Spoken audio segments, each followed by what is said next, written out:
Já a seguir, há Agrobetos, Herdados no Alentejo e cinema infanto-juvenil. Não é um filme infanto-juvenil sobre agrobetos que têm uma herdade no Alentejo. Eu prometo que tudo isto vai fazer sentido no final deste episódio.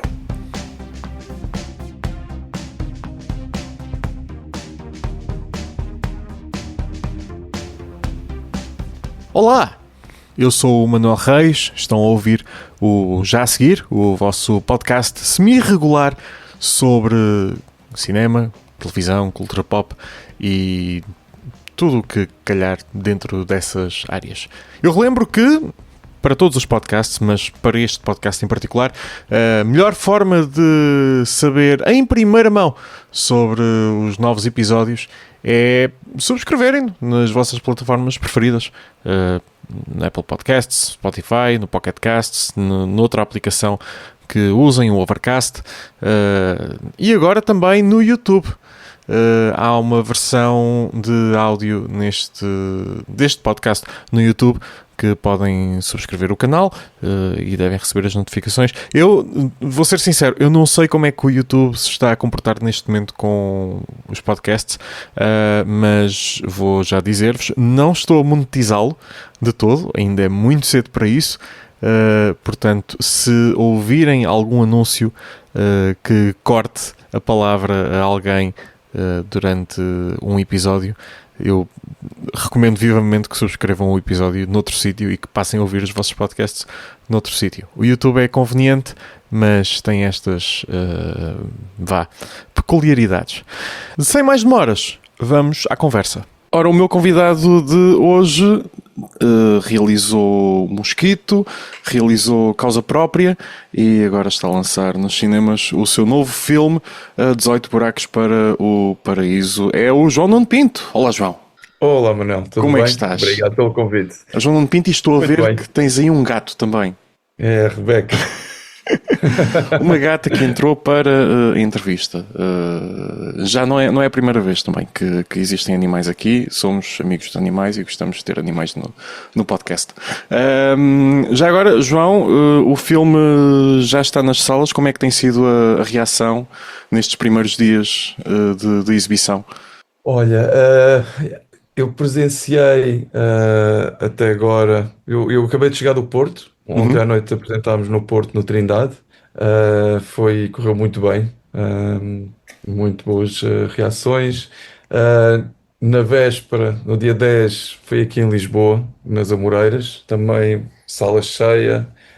Muito boas reações.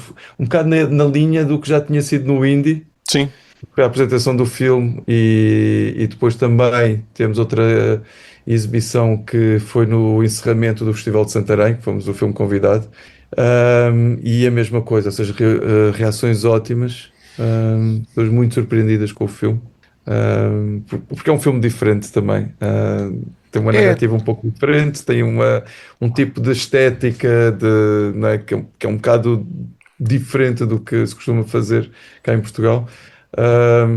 Então, sim, houve assim tem sido muito, muito positivo. E em formato narrativo é um pouco diferente do que vemos habitualmente. Estamos a falar de uma história sobre muito resumidamente, uma família que tem uma herdade no Alentejo, parte da família quer vender. Há pessoas que não se querem desfazer dela, há outras que querem ver as suas prioridades na vida satisfeitas antes daquele projeto terminar.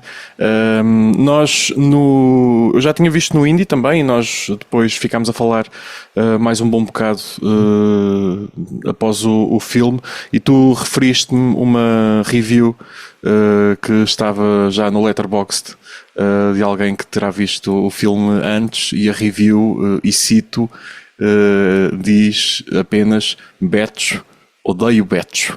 Ahm, eu por isso queria te perguntar, embora este filme seja, e como foi referido pela Fernanda Polacau, que tenha alguma inspiração também na vida, em situações reais, porque é que nós temos tanto prazer como espectadores em ver o sofrimento das classes altas? Eu terminei o filme e eu ia fazer esta comparação mais à frente, mas uma comparação que surgiu imediatamente na minha cabeça foi com White Lotus, tanto a nível estético como a nível de história que estão a apresentar. Porque é que gostamos de ver este tipo de sofrimento? Olha, para já, porque, bom, eu vou dizer nós os fodidos, né? Nós os normais, Sim, nós os 80%, se não mais, da população não vou dizer porque nós, apesar de tudo, somos privilegiados. Mas sim, mas normalmente a nossa luta é diária e é uma luta de sobrevivência para chegarmos ao final do mês. E depois há assim um 1% da população que de facto não tem os problemas normais que nós temos do dia a dia. As nossas lutas são outras, as lutas deles são outras. E de facto, quando os papéis se invertem, dá um prazerzinho aqui, tipo. um quentinho no estômago, não é? Exato, há assim tipo um bocado de justiça cósmica, de que o mundo tem que se equilibrar nas suas energias, tem que haver alguma desse equilíbrio normal na justiça divina. Ah, o filme insere-se um bocado, sim, nessa corrente do que há agora, que é o Eat the Rich. Uhum. E um bocado como o Triângulo da Tristeza também, ou Parasitas, Sim. são filmes que fazem essa crítica ah, às, às classes mais privilegiadas e que abordam o conflito social, para não falar da luta de classes ou do conflito de classes. Então é um filme que aborda, embora eu não quisesse fazer um filme que fosse linear no sentido de dicotómico da história, pobres contra ricos ou né, proprietários versus empregados. Daí a estrutura do filme que é, que é é um tríptico e não um díptico, não é? Uhum. Exatamente para percebermos que mesmo dentro destes mundos há outros pontos de vista. Sim, mesmo lá está, mesmo dentro da própria família há esses pontos de vista e depois há um ponto de vista que até nestas histórias e quando se contam estas histórias raramente é contado com tanta atenção, muitas vezes, e essa foi se calhar a surpresa, a semi-surpresa, na forma como a história está estruturada. E lá está, à cabeça temos três atrizes que estão no topo do seu jogo, de sua técnica. Margarida Marinho, talvez um dos melhores trabalhos que vi dela. Temos a Beatriz Batarda e a Rita Cabasso, que também está a fazer papel incrível, atrás de papel incrível, atrás de papel incrível. Foi fácil chegar a estas três escolhas? Uh,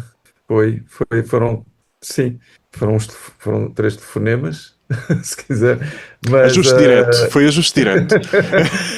por acaso, no caso da Rita, não. No caso Uhum, da Margarida e da Beatriz foi. Ainda num processo de escrita, quando começámos a pensar quem é que poderia fazer os papéis, imediatamente eram elas. A Margarida para fazer de Francisca, para fazer a Beatriz Catarina, portanto, as duas irmãs proprietárias, herdeiras, seriam elas. Depois, a filha da caseira, para mim também era óbvio que era a Rita. E isso irritou-me, porque eu fiquei assim, fogo. É óbvio, está a ser fácil demais. Está a ser, ou seja, este casting está a ser muito fácil. E então fui atrás, e no caso do papel da Susana, eu abri um casting. Não a convidei diretamente, abri um casting, no qual a convidei para fazer o casting. claro. E depois ela foi ao casting e ficou óbvio, e evidente que era ela.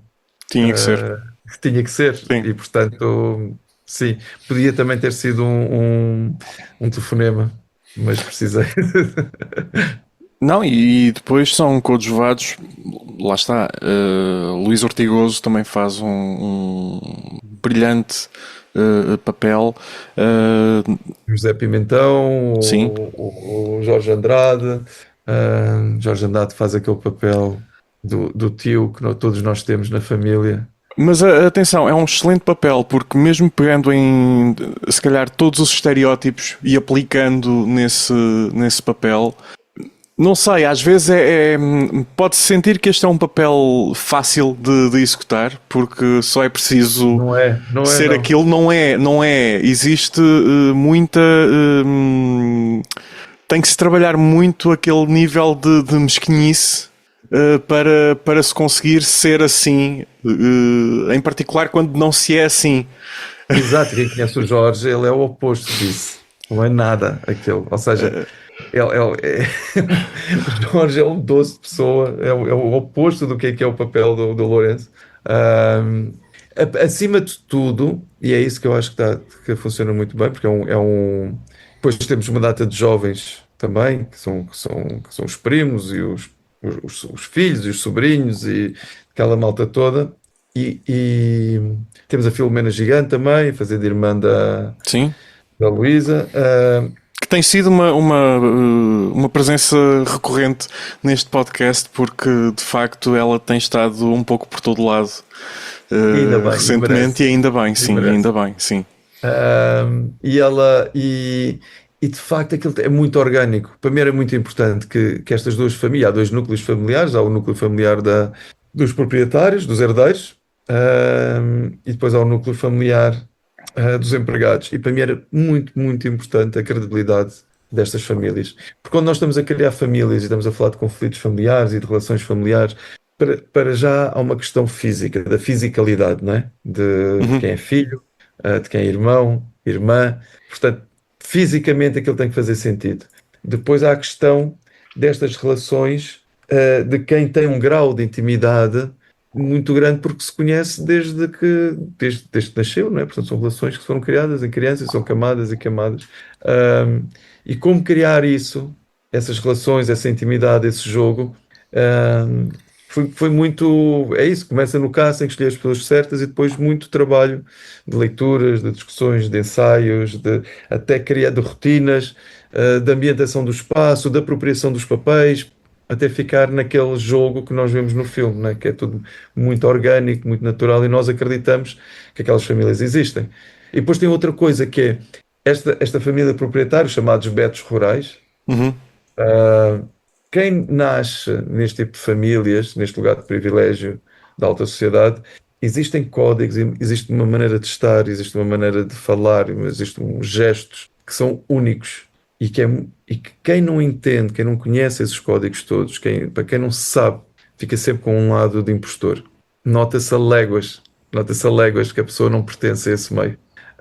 Assim como quem vem de um lugar de opressão, que está a servir, também tem um peso, tem um comportamento. Por exemplo, a Rita, ela entende as dores, entende a luta, entende todo o percurso da personagem dela. Por isso é que ela está maravilhosa, porque aquilo é tudo muito orgânico, muito natural. E a Beatriz e a Margarida também entendem como é que aquele mundo dos agrobetos, não criando aqui nenhum preconceito, mas é o termo que se usa cá em Portugal. Esses códigos, por exemplo, eu tenho uma amiga que pertence a esse meio e que vem de uma família herdeira de uma grande propriedade no Alentejo, e ela viu o filme e disse: "Pá, é mesmo assim." Ela Uhum. acabou de ver o filme e disse: "Isto é mesmo assim, a minha família é assim, é mesmo assim." Isto é tal e qual o que é o Alentejo, tal e qual o que é que são estas casas. Ah, e, e isso é maravilhoso de ouvir, né? Porque toda essa reconstituição está lá, foi bem feita e é muito verdadeira no filme. São uma espécie de sobra dos tempos do Upstairs Downstairs, de certa forma ainda. São os restos que ainda existem dessa era Sim, e dessa sim. organização societal e dessa estruturação que existia. sim. Uh, O filme parte de um questionamento. Ele parte deste questionamento que é, nu- todas estas propriedades, elas fizeram sentido existir numa época. uhum, Ah, e todas elas eram muito produtivas e, e, e faziam, e todos estes latifúndios faziam parte de um sistema económico e de um ecossistema social que foi posto em causa no PREC, né, depois no uhum. 25 de Abril, e aí foi o início do declínio de tudo isso, mas até essa altura elas faziam parte e tudo aquilo funcionava. E gerava emprego, e gerava mais explorado ou menos explorado, mas gerava. E hoje em dia, todas essas propriedades estão a ser convertidas porque os herdeiros dessas propriedades ou as convertem, por exemplo, na agricultura intensiva, como vemos grande parte ali de Serpa e toda aquela zona, é só olival intensivo, ou as convertem em turismo, turismo rural, ou em campos de golfe, como tá em muitos lugares a ser feito. E, portanto, é toda uma mudança de mãos e estas propriedades estão à venda, normalmente à venda para estrangeiros. Quem está a comprar estas propriedades é quem tem poder económico e o poder económico não está em Portugal.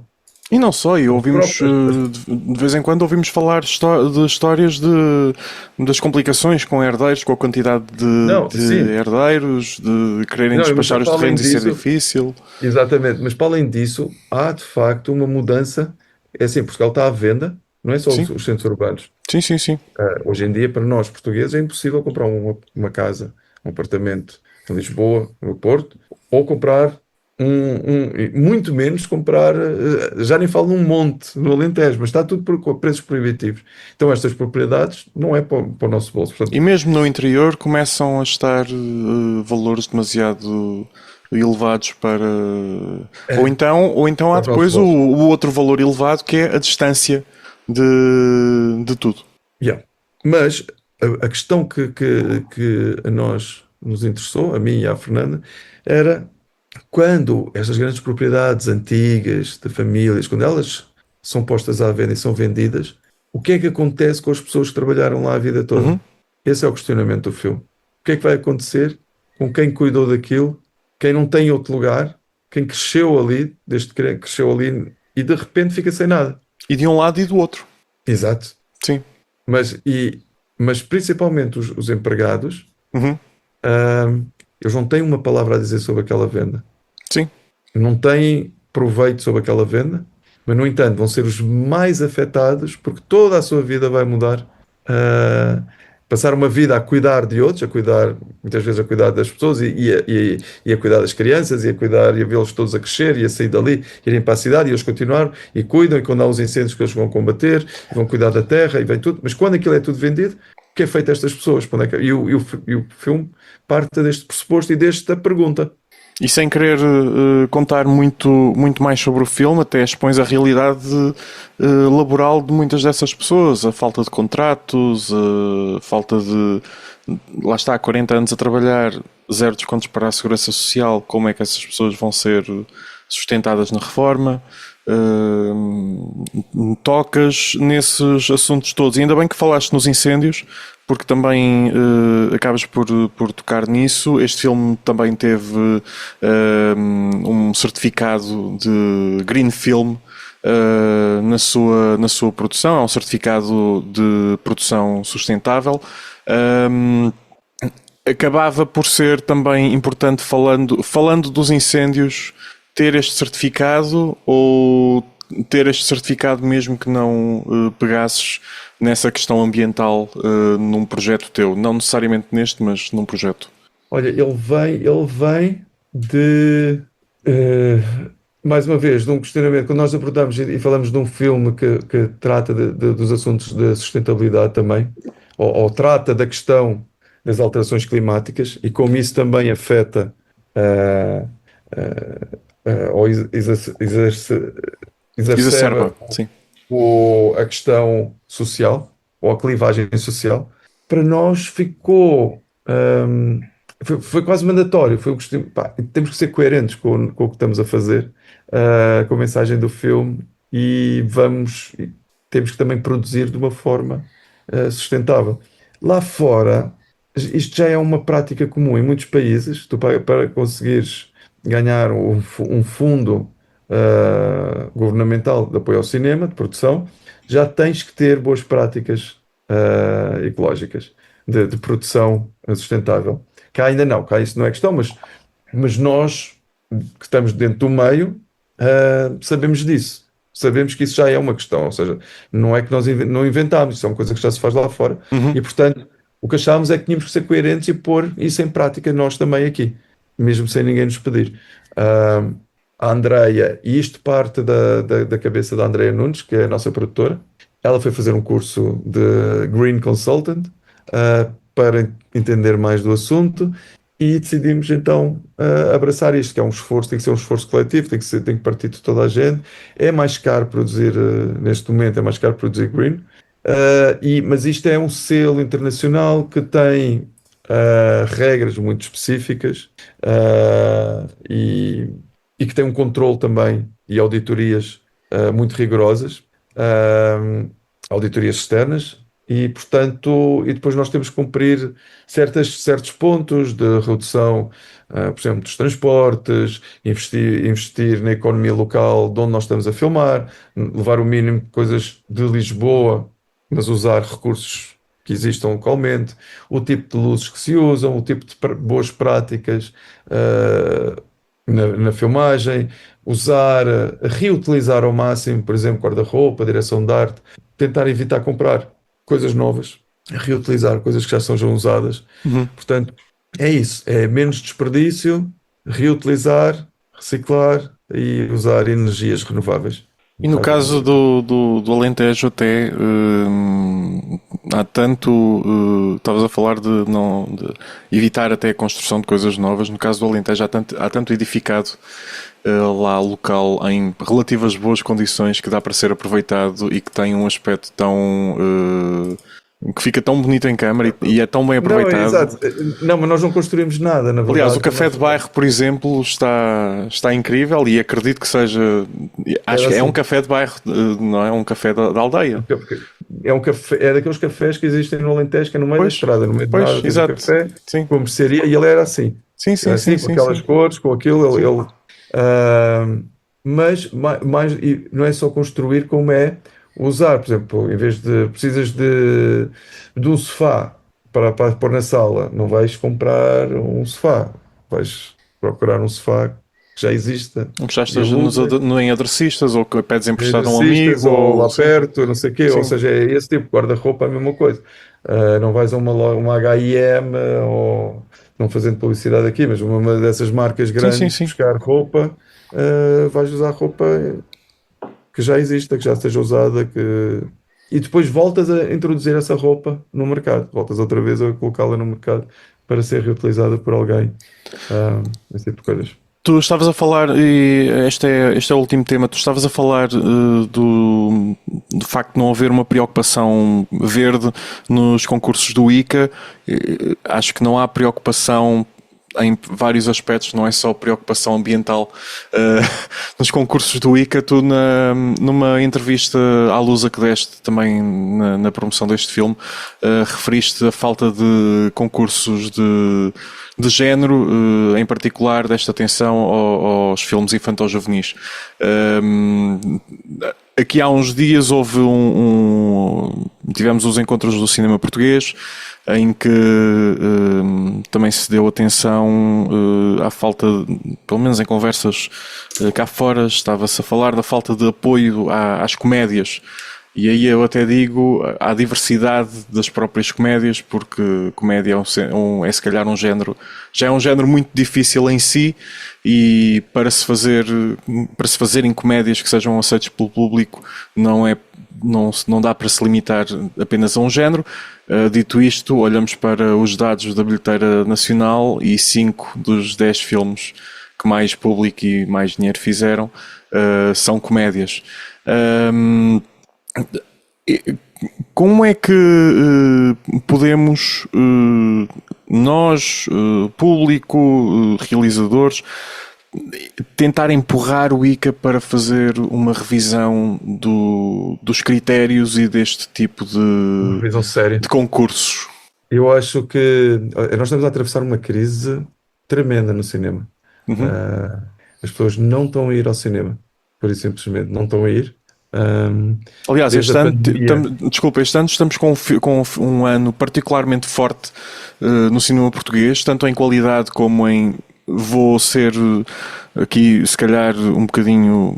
Acho que há muita gente que pode torcer o nariz quando eu disser isto, mas na acessibilidade dos filmes ao público, ao grande público, sem que sejam filmes demasiado. Sei que sejam exercícios demasiado intelectuais Yeah. para que o público da pipoca o possa entender. No entanto, olhamos para os dados de estreias e são particularmente assustadores. O Projeto Vocês não Global estão a fez ver filmes 9 mil portugueses? e esperava-se muito mais, mas depois vemos o que o Terraville e Maria Vitória fizeram, 700 no fim de semana de estreia, e é dramático. E tiveram uma cobertura bastante larga até. É dramático, os números são dramáticos. Ainda estou à espera para ver quais são os meus.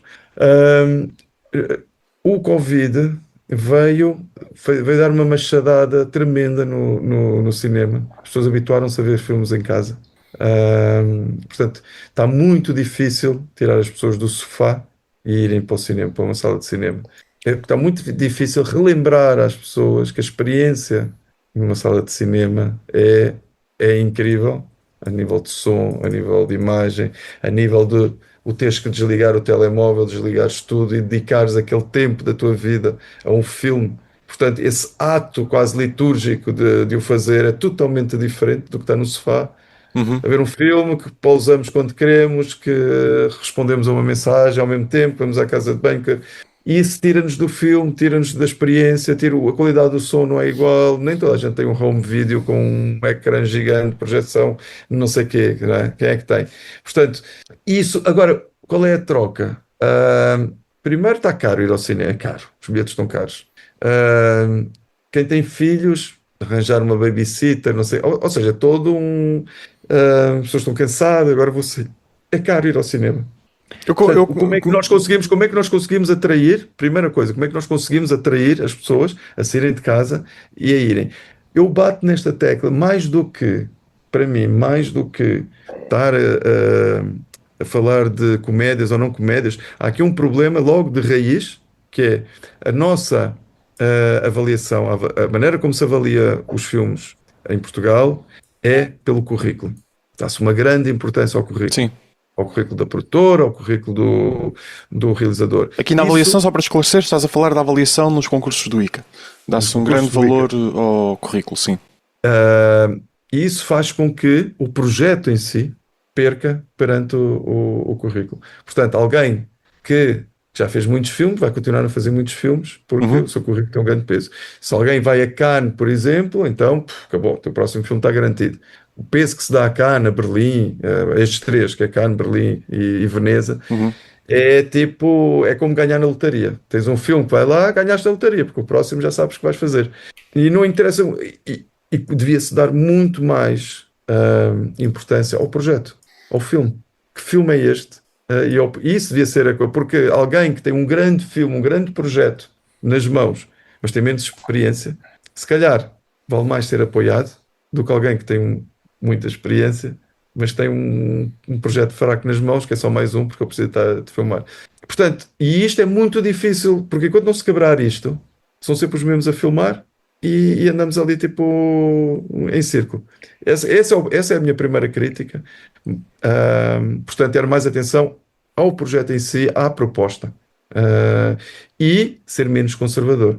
Porque eu sou testemunha, porque eu tenho uma produtora, que é o André Maria Filmes, em que nós temos projetos que rodam o mundo ainda numa fase de escrita e desenvolvimento. Vão a festivais, a laboratórios de escrita, recebem apoios, porque ou seja, são validados lá fora como projetos, porque todos estes apoios, ainda num processo de escrita, eles são feitos por causa do projeto em si, que eles veem tipo, isto merece ser apoiado, porque isto dá um grande filme. E conseguem encontrar esse apoio lá fora. Quando chega a Portugal, e tentamos concorrer à produção, o projeto já não é valorizado. Não se O que é olha para o valorizado? projeto, olha-se para a produção e para quem está Olha-se para o envolvido. realizador, para o currículo do realizador. Sim, sim. Ou seja, está completamente errado. Completamente errado. Ahm, Porque alguém que tem uma visão boa, alguém que sabe escrever um bom guião, ou tem alguém que escreve e que está aí essa proposta, alguém que tem um bom guião nas mãos, obviamente vai saber fazer aquilo. Porque se eu não tinha. O mais difícil é conseguir ter um bom guião nas mãos, é a parte mais difícil. Portanto, alguém que tem um bom guião nas mãos, uma boa história nas mãos, merece completamente ser apoiado para pôr esse, esse filme no ar, cá fora. A segunda coisa, e talvez para mim é a primeira coisa, é que nós não produzimos cinema infantil em Portugal. Não apoiamos, não existe na nossa cultura fazer filmes infantis portugueses. Nós não fazemos filmes para as crianças, nós não fazemos filmes para jovens. Portanto, os nossos jovens, as nossas crianças, quando vão ao cinema, vão ver filmes americanos, vão ver um ou outro filme europeu. Não veem filmes portugueses. Mas depois querem que quando eles crescerem vão ver filmes portugueses. Ou Sim. nunca tiveram esse hábito. E a coisa começa exatamente aí. Se nós formos a ver os filmes mais vistos, não são as comédias, os filmes mais vistos com maior bilheteira são filmes infantis. Porquê? Porque cada bilhete vale 3 ou 4 ou 5. É Tem o que levar o irmão, pai, tem que o levar pai, é a a mãe, é o tia, avô. sim. Portanto, são os amigos, são as escolas que organizam. Portanto, é muito fácil. Isto, economicamente, temos aqui os blockbusters todos do cinema português. É básico. E não nos Isto é faltam, e matemática não nos básica. faltam histórias até nos livros que podemos adaptar. Tu estás a Não nos trabalhar na faltam histórias, Fadoriana, por não exemplo. nos falta. Já não vou. Estás-me a dar a dica, mas sim, mas eu vou só, porque eu acho que isto aqui, pá, isto para mim é tão básico. É uma matemática tão fácil de ver que, e há estudos que mostram, por exemplo, a Suécia faz isto muito bem, a Alemanha faz isto, a Polónia faz isto, a Inglaterra faz isto, tudo países que têm fundos próprios para escrita e desenvolvimento, depois têm fundos próprios para produção, só para cinema infanto-juvenil. Uh, para, Porque é isso, estás a criar hábitos. Uhum. Estás a criar hábitos das pessoas, destas jovens, da geração, uma nova geração, crescer e habituar-se a ir a ver filmes portugueses. Quando eles virarem adultos, vão continuar O a filme, ver. o filme da minha infância, o filme português da minha infância é o Capitães de Abril, que não é um filme para a infância, é um filme educativo, vá, sobre o que foi aquele dia, é bastante, faz bem o seu trabalho, mas não é de todo um filme para jovens, Não, especificamente, não. o meu era uma série, era o Duarte e Companhia. Olha, pronto, também é ótimo para crianças. Exato. João, o Há tantos nosso... géneros que podem fazer, há tantos géneros, tanto. É um mundo, é um mundo.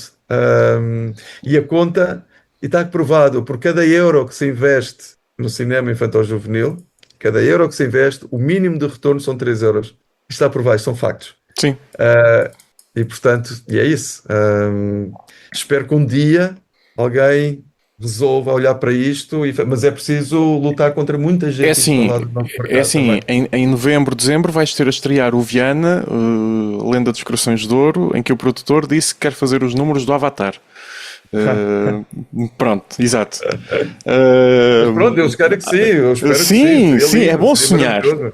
É bom Para sonhar, sonhar. exatamente, exato. O teu, não sei se vai fazer os números do Avatar, merecia fazer Vai, os com números do certeza. Avatar, tanto em espectadores como em bilheteira. Está em exibição em cerca de 20 salas, se não estou em erro.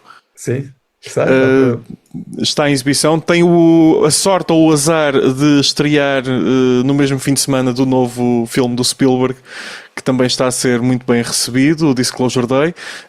A minha sugestão é que façam disto um double feature. Vão ver um e a seguir vão ver o outro. exatamente. E é importante, Aproveitem os descontos dos bilhetes. exatamente, não, mas é muito importante. Muitas vezes nós dizemos, olha, saiu um filme, eu quero ir ver esse filme. Depois deixamos passar uma semana, 2 semanas, e quando vamos ver, afinal já não está. Porque é isso, os filmes, as pessoas não sabem, mas os filmes têm que fazer logo bilheteira. Tem que Logo dar no sinal primeiro fim de logo, semana. sim. Sim, tem que sinalizar logo. E se o Sim, filme sim, não faz bilheteira suficiente no primeiro fim de semana de estreia e ele logo é retirado pelos distribuidores para o meio-dia, para horários que já ninguém vai ver e pronto, e o filme morre. Portanto, o meu apelo aqui é aproveitem o ar-condicionado, está calor, aproveitem as salas de cinema É neste ótimo, momento é estão ótimo, é com um isso. É ar-condicionado ótimo. maravilhoso. Sim, sim, sim, sim. Estão ali 1h40 e 48 no fresquinho do cinema, a ver um filme sobre o verão, passado no verão, mas Sobre as desgraças que vêm no verão, mas pronto, sim. mas já veio no verão, mas no fresquinho do cinema, que é sempre bom. E é agora. Vão ao cinema, vejam o filme, comprem pipocas onde elas existirem, que isso também contribui, e depois vão ao Letterboxd dizer quanto é que eu dei a um Betch. João Nuno Pinto, muitíssimo obrigado por esta conversa. Podíamos continuar aqui a tentar resolver o cinema português e criar soluções para ele, e havemos de o voltar a fazer certamente numa próxima oportunidade. Ok. Manel, muito obrigado pelo convite. Foi um prazer falar contigo. Ora, essa igualmente. Até à próxima. Vai, grande abraço. 18 Buracos para o Paraíso, filme de João Nuno Pinto, argumento de Fernanda Polacau, com Margarida Marinho, Beatriz Batarda e Rita Cabasso à cabeça de um grande elenco. Está em exibição um pouco por todo o país. Vejam o filme em sala, recomendo vivamente. Se gostaram de séries como White Lotus, este filme vai-vos encher as medidas. E nós estamos conversados por hoje. Há certamente conversa para ser posta em dia, mas não será neste episódio, será noutros. E relembro que, para saberem de novos episódios, basta subscrever o podcast onde quer que ouçam os vossos podcasts e agora também no YouTube. Este foi mais um episódio do Já a Seguir, apresentação, edição, produção, montagem, fornecimento de água e sonoplastia, feitos por mim, Manuel Reis. Eu regresso no próximo episódio. Está mesmo muito calor, bebam mesmo muita água, mantenham-se hidratados e até à próxima.